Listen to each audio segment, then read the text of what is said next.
Bismillahirrahmanirrahim. Assalamualaikum warahmatullahi wabarakatuh. Waalaikumsalam warahmatullahi wabarakatuh. Bismillah, alhamdulillah, wassalatu wassalamu ala rasulillah wa ala alihi wa ashabihi wa mawalah wa la hawla wa la quwata illa billah, amma ba'du. Puja dan puji syukur kehadirat Allah Subhanahu wa ta'ala. Kita masih ditemukan dengan bulan yang penuh barokah, bulan yang penuh maghfirah, bulan suci Ramadan di tahun 1444 ini, bertepatan dengan tahun 2023.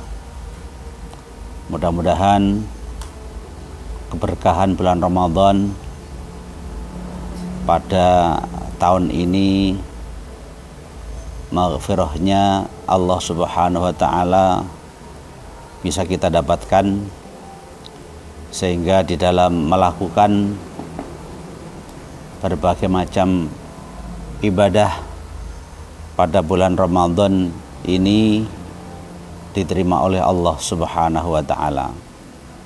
Dan pada kesempatan kali ini kita akan mengkaji dan mengaji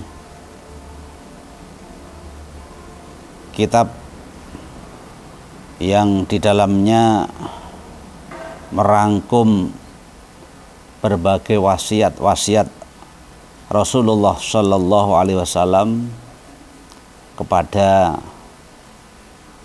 menantu tercintanya, yaitu kepada Sayyidina Ali karramallahu wajhah, yang dirangkum di dalam sebuah risalah atau kitab yang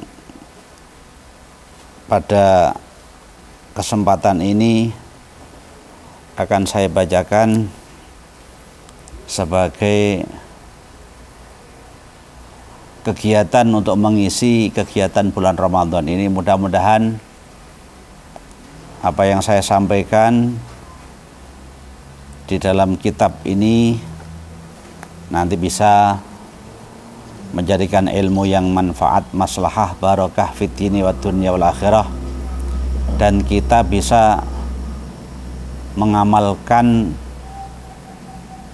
apa yang diwasiatkan kepada Sayyidina Ali oleh Rasulullah. Ini adalah pelajaran berharga bagi kita sekalian sebagai umatnya, karena sebetulnya wasiat-wasiat Nabi kepada Sayyidina Ali ini juga memberikan pelajaran yang berharga kepada umatnya, termasuk kita semua.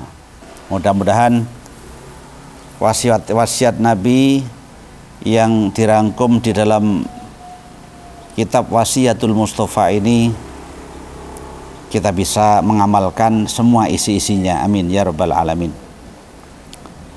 Langsung saja saya mulai. Bismillahirrahmanirrahim. Qala al-musannifu rahimakumullah wa nafa'ana ayyakum bi ulumihim fid dharaini amin. Bismillahirrahmanirrahim. Bismillahi kelawan nyebut asmane Allah. Ar-Rahmani kang paring rahmat kang agung-agung ing dalem donya lan akhirat. Iki guruku piyen nak maknani Ar-Rahman niku Ar-Rahmani kang paring rahmat kang agung-agung ing dalem donya lan akhirat. Ar-Rahimi tur kang paring welas asih ing dalem akhirat bloko.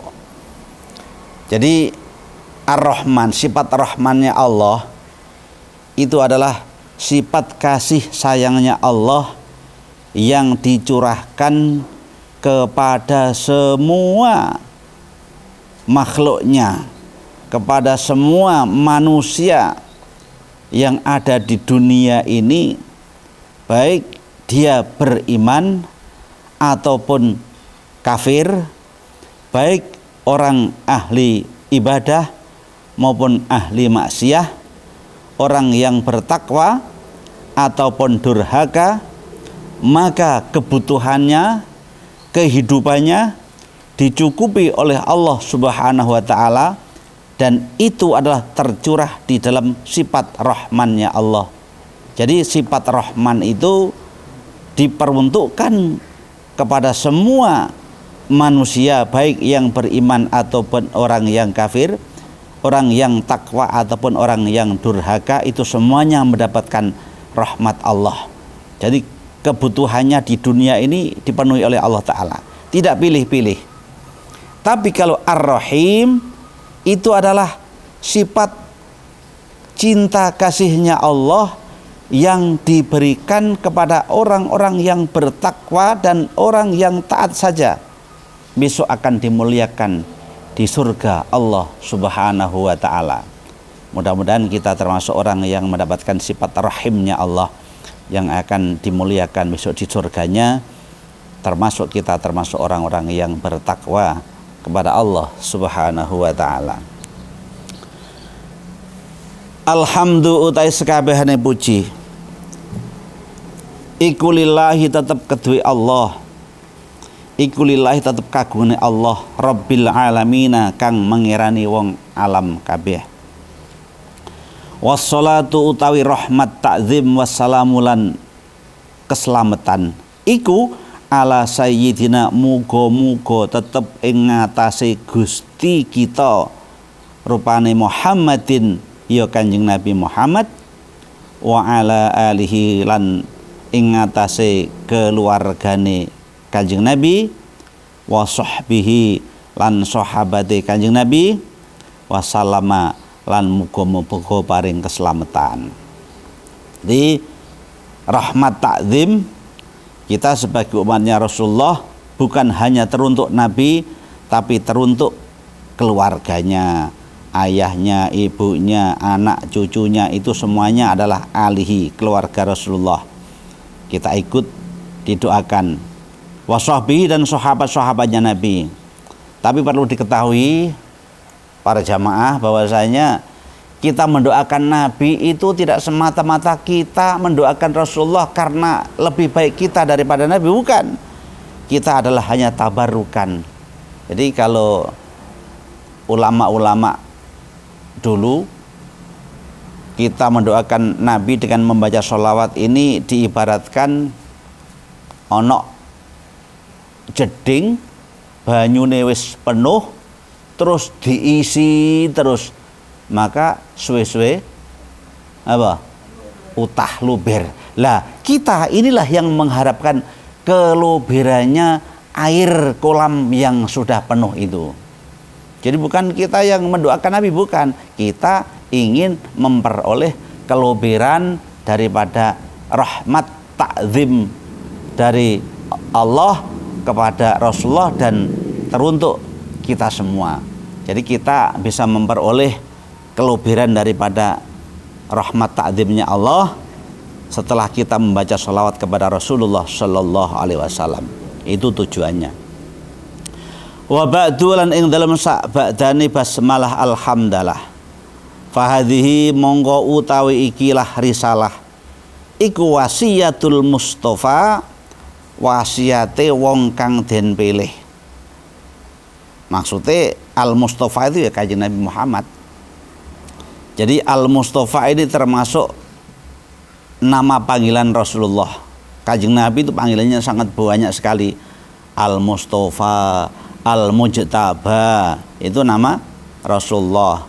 Apalagi Toha, Yasin, itu adalah nama Rasulullah. Jadi Al-Mustafa, Al-Mukhtar dan lain sebagainya itu adalah panggilan-panggilan dari Rasulullah. Al-Mustafa alaihi salatu wassalam li Ali, kedua Sayyidina Ali karramallahu wajhah, li Ali bin Abi Muthalib maring Sayyidina Ali bin Abi Thalib karramallahu wajhah. Karrama muga-muga muliaken sapa Allah Gusti Allah taala wajahahu ing roh lan jasate Sayyidina Ali. Kenapa sahabat Abu Bakar radhiyallahu an, sahabat Umar radhiyallahu an, sahabat Utsman radhiyallahu an Kalau sahabat Ali kok karramallahu wajhah, ini ada keistimewaan yang perlu kalian ketahui bahwasanya Sayyidina Ali itu mulai sejak kecil sampai wafat itu tidak pernah melihat kemaluannya sendiri. Gak kaya arek pondok ngalah. Adus dudu-duduan karo kancane yo. Gede aku cak. Wah soro iki. Jadi Sayyidina Ali tidak pernah melihat kemaluannya sendiri. Jadi kita pun bertanya-tanya, kok bisa yo ya? Kok bisa? Kok iso yo? Nah itulah sehingga karena dia itu bisa memelihara ngrekso sing kaya ngono iku, maka mendapat sebutan teristimewa dibandingkan sahabat-sahabat yang lain, yaitu kalau yang lain radhiyallahu an, kalau Sayyidina Ali karramallahu wajhah. Qala ta'ani, qala ngucap sapa Sayyidina Ali, da'a ngaturi ni ing ingsun, da'a ngaturi ni ing ingsun sapa Rasulullah sallallahu alaihi wasallam. Rasulullah da'a ngundang kok ngaturi sih ngene, nek bahasane wong nom nang wong tuwa iku ngaturi, nek bahasane wong tuwa nyang wong nom niku nimbali. Aja keliru kon, kadang-kadang ngono arek-arek, Gus jenengan ditimbali Gus Mip iku keliru kon. Ya jenengan diaturi ya. Nah Gus Mip paman tak celuk aku, awak sik celuk nang Miftah, Gus jenengan ditimbali. Nah itu ngono tadi. Iki ngono da'a nimbali ngono. Da'a nimbali ni ing ingsun sapa Rasulullah sallallahu alaihi wasallam. Rasulullah sallallahu alaihi wasallam. Fa khalautu ing dalam persepen ingsun. Fa khalautu mongko ngene, fa khalatu mongko sepi ingsun ma'ahu sertane Kanjeng Nabi fi mangzilihi ing daleme Kanjeng Nabi, fi mangzilihi ing daleme Kanjeng Nabi. Faqala mongko dawuh sapa Kanjeng Nabi, faqala mongko dawuh sapa Kanjeng Nabi li maring ingsun, dawuh Kanjeng Nabi, ya Ali ho Ali, ya Ali ho Ali, anta utawi sira minni saking ingsun iku bimangzilati Haruna, ngenggon-nggoni panggonane Harun, min Musa saking Musa alaihi salatu wassalam. Ya Ali ho Ali, anta utawi sira minni saking ingsun iku bimangzilati Haruna, ngenggon-ngenggoni kedudukane Harun ya kena, min Musa saking Nabi Musa alaihi salam. Ghairu mung wae dadi cek siakul kalame cek pas. Ghairu mung wae annahu sak temene kelakuan iku la nabiya ora ana nabi iku maujud ba'di kang tetep ing dalem sak ba'dane ingsun, ba'di kang tetep ing dalem sak ba'dane ingsun. Lah iki perlu kalian pahami bahwasanya Rasul sallallahu alaihi wasallam terhadap Sayyidina Ali pernah berkata di dalam sebuah wasiatnya, "Hei Ali, awakmu iku nggon-nggoni kedudukane Nabi Harun saking Nabi Musa. Nabi Harun ya nabi ya rasul, Musa ya nabi ya Harun. Dadi awakmu kedudukanmu karo aku iku padha karo kedudukane Harun nyang Musa." Paham? Mung wae sak badane aku wis gak ana nabi maneh. Jadi seakan-akan Rasulullah menjelaskan begini, kok umpama sak badane aku wis ana nabi Ali sing berhak menjadi nabi, sing pantes dadi nabi ya awakmu. Ngono lho ya. Harun nabi, Musa nabi. Kedudukanmu karo aku jari Kanjeng Nabi. ning Sayyidina Ali, kedudukanmu yang aku podok karo kedudukan Nabi Harun saking Nabi Musa. Cuma saiki wis sak batin aku wis gak ono nabi, dadi awakmu ya gak bakal dadi nabi. Lah maka ini sebagai pelajaran berharga bagi kita semua. Kalau ada orang walaupun ilmunya, kalau orang Jawa mengatakan ilmune sundul langit, ya kan? Iso ngawang gak ada pesawat, iso ngelangi gak ada perahu, ya iso ngilang gak iso balik, ya saking sakti ini terus ngaku rasul, ngaku nabi di saat sekarang ini, di saat setelah nabi sebagai khotamul anbiya wal mursalin, maka kita sebagai umat Islam wajib untuk tidak percaya. Wajib untuk tidak percaya.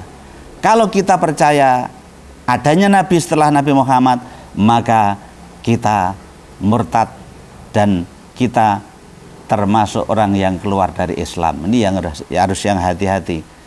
Percaya ono nabi sak batin kanjeng Nabi Muhammad itu adalah kebatilan. Bahkan kita bisa keluar dari Islam. Oleh karena itu zaman-zaman akhir itu nanti pasti akan ada kejadian-kejadian yang seperti itu. Bahkan sebelum ini sudah banyak sekali orang yang mengaku nabi. Dulu pernah beberapa tahun yang lalu, mungkin kalian juga ingat, ada seorang namanya Ahmad Mosodek, ya pernah ada kabar ya, di daerah Bogor itu mengaku sebagai nabi. Dia mendapatkan wahyu di Gunung Salak katanya. Nabi namanya Nabi Mosodek, alhamdulillah akhirnya ditangkap oleh polisi, dihukum entah 2 tahun entah 4 tahun itu. Tidak selang kemudian, tidak lama kemudian ada orang yang mengaku Jibril, namanya Lia Eden, ya, ngaku Jibril. Nabi ini dhisik Jibril kari. Akhirnya alhamdulillah juga tertangkap. Jadi polisi Indonesia itu luar biasa. Rasul ditangkap, ya, malaikat Jibril ditangkap. Itu adalah pengakuan-pengakuan yang menyesatkan. Oleh karena itu, setelah ada wasiatnya Rasul kepada Sayyidina Ali karramallahu wajhah ini, kita paham bahwasanya sudah tidak akan ada nabi lagi setelah aku. Andai kata ada nabi setelah aku, karena kamu Ali kedudukanmu bagikan Harun dengan Musa. Harun nabi, Musa nabi, Harun rasul, Musa rasul. Kedudukanmu dari aku sama halnya Harun dengan Nabi Musa. Akan tetapi setelah saya sudah tidak ada nabi lagi, maka kamu tidak akan menjadi seorang nabi. Hanya Sayyidina Ali itu, kalau menurut Rasulullah, bahwasanya Sayyidina Ali itu adalah pintunya ilmu. Kalau nabi adalah kotanya ilmu, kalau Sayyidina Ali adalah pintunya ilmu, gerbangnya ilmu. Itu dalam sebuah hadisnya itu, ana madinatul ilmi wa aliyun babuha. Jadi saya ini adalah kotanya ilmu, sedangkan Ali itu adalah pintunya atau pintu gerbangnya. Dah. Bismillahirrahmanirrahim. Ini setuhune ingsun iku usi wasiat sapa ingsun ka ing sira al yauma ing dalem iki dina. Biwasiatin kelawan wasiat. In antalamun utawi sira iku hafidta ngreksa sapa sira ha ing wasiat, ista mongko urip sapa sira hamidan khaliden puji, wa mutta lan mati sapa sira syahidan khali syahid, wa ba'atalan nangiaken ka ing sira sapa Allah Gusti Allah taala, wa ba'atalan nangiaken ka ing sira sapa Allah Gusti Allah taala yaumul kiamat ing dalem dina kiamat, faqihan khali paham ilmu fikih, aliman tur khali alim. Wis Ali, nek awakmu iso ngreksa wasiat sing tak wasiatno iki, awakmu bakal urip dengan penuh pujian. Dan puji bukan hanya yang memuji manusia, tapi Allah yang akan memujimu, para malaikat yang akan memujimu. Kamu akan mati dengan mati syahid, dan kamu akan dibangkitkan oleh Allah Subhanahu wa taala termasuk orang yang paham dengan ilmu fikih dan juga alim. Itu kata Rasulullah kepada Sayyidina Ali.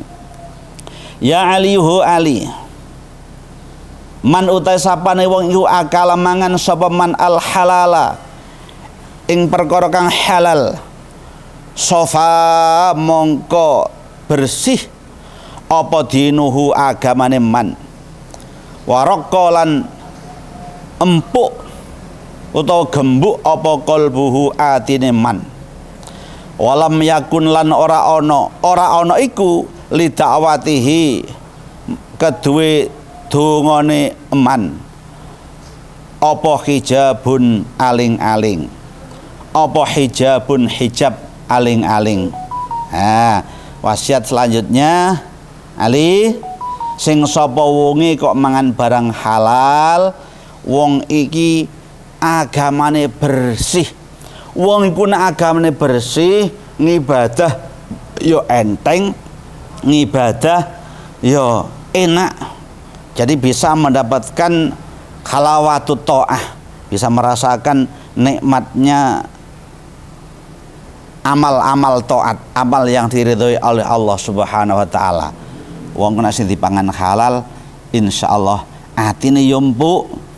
Ati empuk ya apa? Ati empuk iku dikandani nurut. Kongkon ngulon ya ngulon, kongkon ngetan ya ngetan, kongkon ngidul ya ngidul, kongkon ngalor ya ngalor. Iku nak atine empuk. Syukur sing dipangan iku halal. Lho kula niki mboten nate mangan haram kula niki. Tapi kok kula kok ati kula isih atos.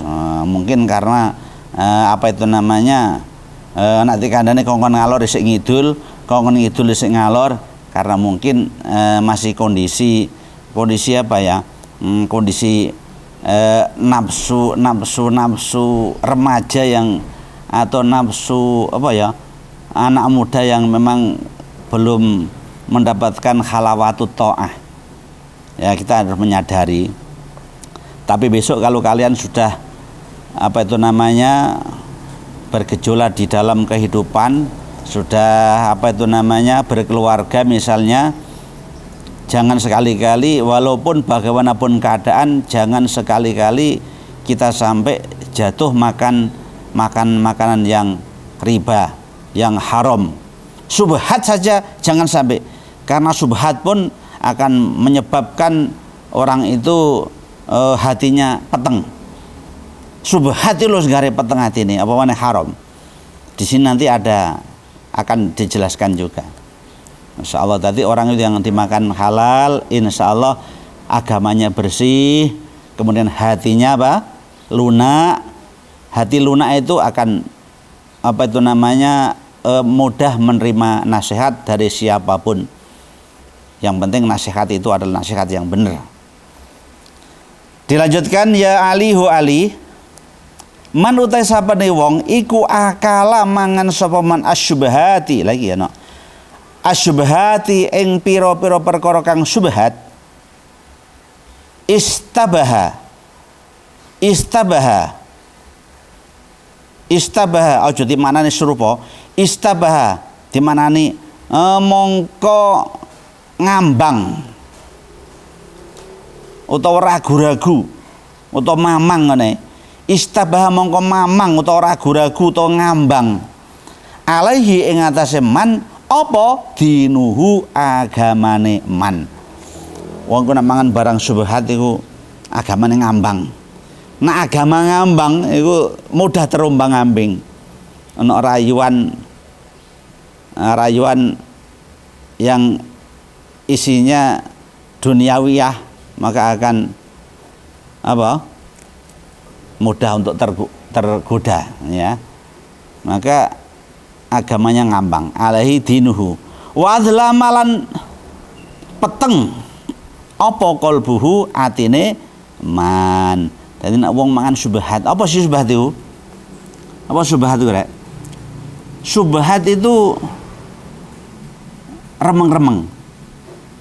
Subhat itu 50-50.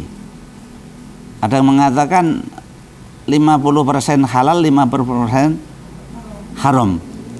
Itu. Tapi subhat ini hendaknya kita jauhi saja. Jangan sampai, karena subhat itu kalau terlalu banyak ya akan jatuh pada keharaman juga.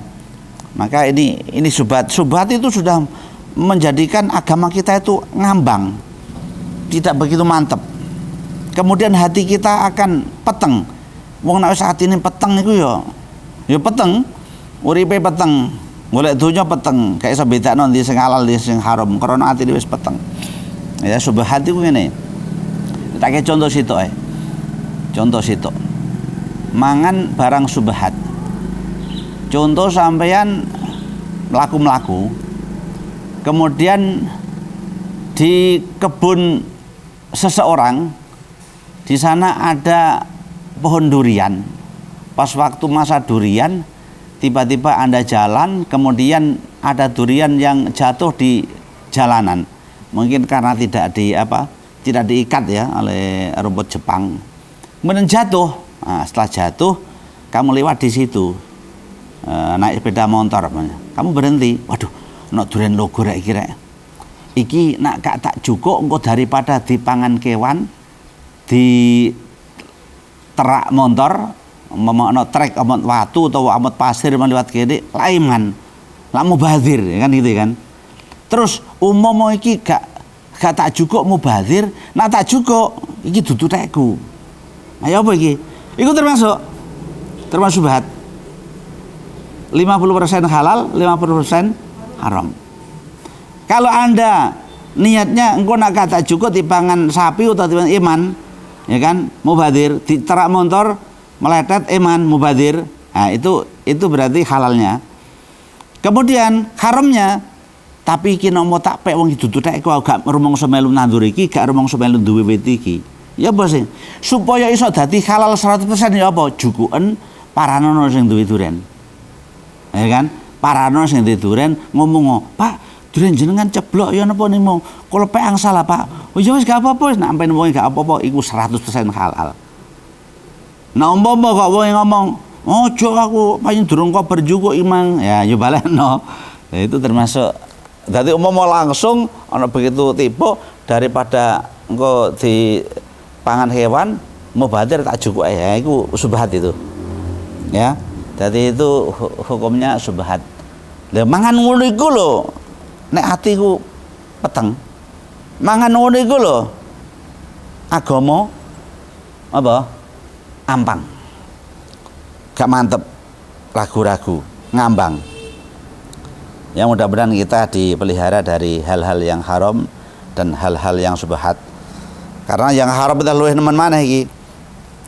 Lanjutannya, wa man utasapane wong iku akala mangan sapa man al harama ing perkara kang haram, mata mongko mati apa qalbuhu atine man, wa khaffa lan enteng apa dinuhu agamane man, wa dha'ufa lan apes apa yakinuhu keyakinane man, wa hajiba lan ngaling-ngalingi wa hajibalan ngaling-ngalingi sapa Allah Gusti Allah taala ngaling-ngalingi dakwatahu ing dungane man, wa qallat lan setitik apa ibadatuhu ibadahe man.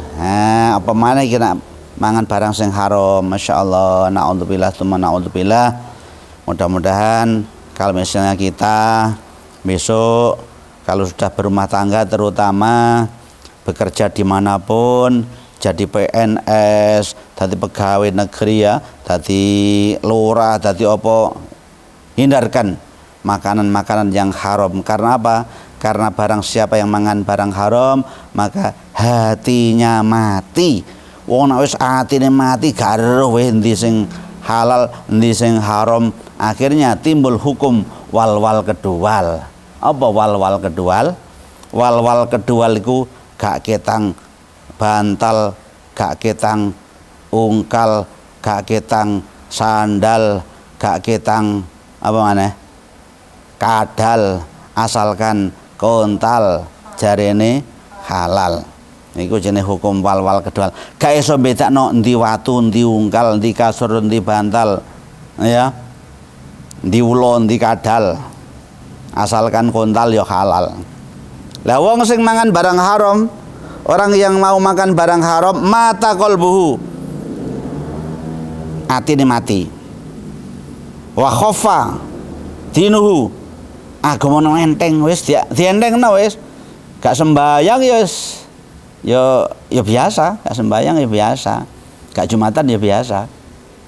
Nah, syukur sampeyan nak gak Jumatan ya kudu luar biasa. Artinya kudu getun marono gak kate maneh ka. Gak kate maneh datar gak Jumatan maneh berarti ya getunmu apen-apen getunmu. Nah, iki ya. Nah, terus nek wis keyakinane apa jenenge mang enteng, apes. Mari ngono wa hajiballahu ta'watahu. Dungane dilingling karo Allah taala. Dadi salah satu penyebab orang itu doanya tidak dikabulkan oleh Allah Subhanahu wa taala itu karena apa? Karena makan barang haram. Karena doanya itu dihijab oleh Allah. Ada apa itu? Ada seket, ada tutup untuk sampai kepada Allah Subhanahu wa taala.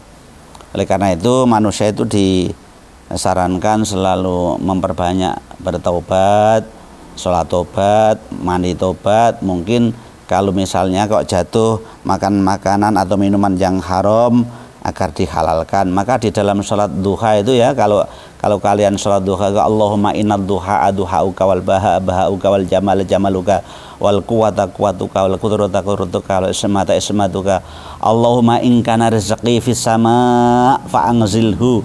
Andai kata rezeki saya di langit engkau turunkan ya Allah. Wa in kana fil ardi fa akhrijhu, kalau di bumi engkau keluarkan. Wa in kana ba'idan faqribhu, kalau jauh engkau dekatkan. Wa in kana qalilan fakathirhu, kalau sedikit engkau perbanyak. Wa in kana mu'assarun fayazhiru, kalau sulit engkau permudah. Wa in kana kathiran fabarikhu, kalau banyak engkau berikan barokah. Wa in kana haraman fatahhirhu, ini maknanya kalau kecampuran hal-hal yang haram engkau halalkan. Ini artinya kalau kita misalnya mendapatkan rezeki kecampuran barang haram dan kita benar-benar tidak merasa, tidak tahu kalau itu ada yang haram, maka mudah-mudahan dihalalkan. Tapi kalau ada orang yang benar-benar jelas-jelas itu rezekinya haram, kemudian dia itu berdoa ingkana haraman fatahhirhu, maka orang-orang yang ahli korup itu kalau sholat duha itu doanya cukup ini saja. Orang yang korupsi sampai miliatan itu kalau berdoa ingkana haraman fatahhirhu, ingkana haraman wis rona haraman lah leren ingkana. Wa ingkana enggak usah in wa kana haraman fatahhirhu wa kana haraman fatahhirhu. Nah, ini adalah apa itu orang yang melakukan maksiat tapi minta rahmat kepada Allah Subhanahu wa taala, itu tidak dibenarkan. Oleh karena itu mudah-mudahan ya kita termasuk masalah makanan, masalah ma'isyah, masalah apa ghoda ini, makan dan minum ini harus dihati-hati, karena makanan dan minuman itu akan mempengaruhi pertumbuhan badan kita. Kalau kita misalnya gemuk karena makanan haram, nah itu besok dagingnya akan dibakar di api neraka. Tapi kalau memang gemuknya itu gemuk apa itu namanya ya normal lah ya, bukan karena dimakan di barang-barang yang haram, ya insya Allah ya akan mengantarkan kita ke surga juga. Dan mudah-mudahan kita dipelihara oleh Allah Subhanahu wa taala dari makanan yang haram, dari makanan yang syubhat ya, dan kita semuanya mudah-mudahan diberikan rezeki yang halal oleh Allah Subhanahu wa taala sehingga kita bisa beribadah dengan sempurna, karena dengan makanan yang halal hati kita akan apa itu namanya bersih, keyakinan kita akan mantap, kemudian agama kita akan apa itu namanya ringan di dalam menjalankan ibadah, sehingga kita selalu berupaya untuk memperoleh rezeki yang halal. Untuk saat ini Untuk pengajian kali ini saya cukupkan sekian. Mudah-mudahan apa yang saya sampaikan tadi, di samping kita mengaji untuk mendalami daripada isi daripada wasiatul Mustafa ini, wasiatnya Rasulullah kepada Sayyidina Ali. Mudah-mudahan di dalam kehidupan kita sehari-hari kita bisa mengamalkan agama Islam ini sesuai dengan syariat yang dibawa Rasulullah, sesuai dengan syariat-syariat yang diajarkan Rasulullah, sehingga kita tergolong umat yang besok akan bisa bersama-sama bertemu dengan Rasulullah di tempat yang memang kita semuanya harapkan, yaitu di surga Allah Subhanahu wa taala. Sudah kita akhiri dengan Wallahul muwaffiq ila aqwamit thoriq.